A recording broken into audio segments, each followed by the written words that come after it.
यसु नासरत में रद्द किया जाता है।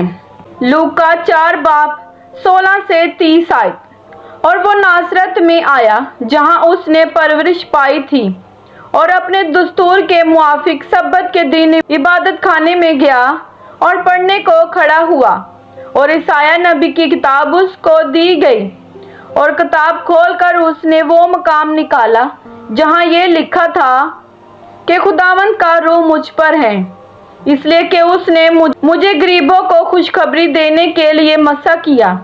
उसने मुझे भेजा है कि कैदियों को रिहाई और अंधों को बिनाई पाने की खबर सुनाऊं, कुचले हुओं को आज़ाद करूं और खुदावंद के साल मकबूल की मुनादी करूं। फिर वो किताब बंद करके और खादम को वापस देकर बैठ गया और जितने इबादत खाने में थे सबकी आंखें उस पर लगी थी। वो उनसे कहने लगा कि आज ये नविश्ता तुम्हारे सामने पूरा हुआ। और सब ने उस पर गवाही दी और उन पर फजल बातों पर जो उसके मुंह से निकलती थी ताजुब करके कहने लगे, क्या ये यूसुफ का बेटा नहीं?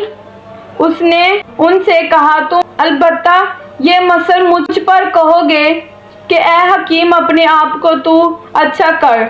जो कुछ हमने सुना है कि कुफरनहूम में किया गया, यहाँ अपने वतन में भी कर। और उसने कहा, मैं तुमसे सच कहता हूँ कि कोई नबी अपने वतन में मकबूल नहीं होता।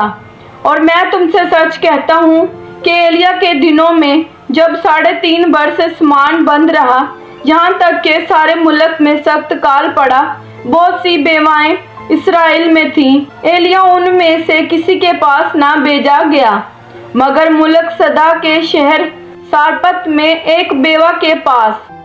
एलीशा नबी के वक्त में इसराइल के दरमियान बहुत से कोढ़ी थे, लेकिन उनमें से कोई पाक साफ ना किया गया, मगर नुमान सूरियानी जितने इबादत खाना में थे उन बातों को सुनते ही कहर से भर गए और उठकर उसको शहर से बाहर निकाला और उस पहाड़ की चोटी पर ले गए जिस पर उनका शहर आबाद था, ताकि उसे सर के बल गिरा दे, मगर वो उनके बीच में से निकल कर चला गया। कलाम पाक के पढ़े और सुने जाने पर खुदावन की खास बरकत हो। खुदावन का शुक्र हो। आमीन।